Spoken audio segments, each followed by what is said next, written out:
छेउमा आफ्नो अफिस स्थापना गरेको थियो। प्रत्यक्षदर्शीले नेपाल प्रहरी र सेनाहरू पटक पटक त्यो अफिसमा छिरेको देखेका थिए।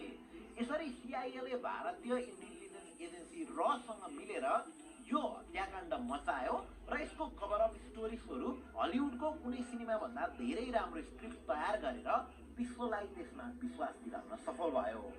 यो स्टेटमेन्ट मेरो होइन, अमेरिकाको न्युयोर्कबाट प्रकाशित हुने एउटा प्रतिष्ठित म्यागजिन मन्थली रिभ्यूमा वेन म्याडसनले दाबी गरेको कुरा हो। वेन म्याडसनले अमेरिकी आर्मीमा पनि काम गरिसकेको हुनाले उनको यो भनाइलाई हल्का रूपमा लिन मिल्दैन। अब हत्याकाण्ड हुने बित्तिकै अन्तर्राष्ट्रिय मिडियाहरूमा युवराज दिपेन्द्रले नै गोलीकाण्ड मचाएको भनेर समाचारहरू आए। Charles royal family is to be believed. 30-year-old Dipendra, then crown prince, had in one cruel stroke eliminated the king, the queen, his younger brother, and at least 7 other members of his own family.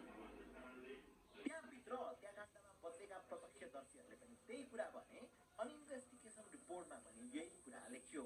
अब समाचारले मात्र पुष्टि नगर्ने भएकाले त्यसलाई थप पुष्टि गर्न अन्तर्राष्ट्रिय मिडियाहरूले इन्टेलिजेन्सहरूले डकुमेन्ट्रिज नै बनाए। अनि त्यतिले पनि नपुगेर त्यो देशका 19 रातलाई रिक्रिएट गरेर मुभीसम्म पनि बनाए र दुनियाँलाई भन्यो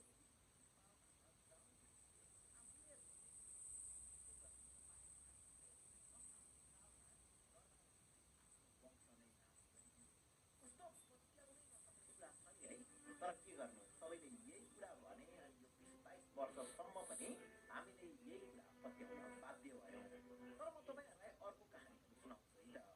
आजभन्दा 100 वर्ष जति अगाडि जर्मनको तानाशाह हिटलरले एउटा बुक लेखेका थिए, माइन काम्फ नाम दिएर। त्यो किताबमा उनले एउटा प्रोपोगन्डा टेक्निकलाई एक्सप्लेन गरेका थिए जसको नाम थियो बिग लाई।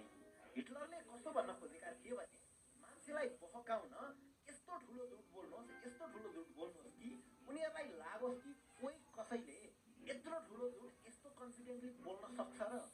जब कसैले ठुलो झुट एकदमै कन्फिडेन्टली बोल्दैछ भने तब मान्छेले पत्याउने चान्स धेरै बढेर जान्छ।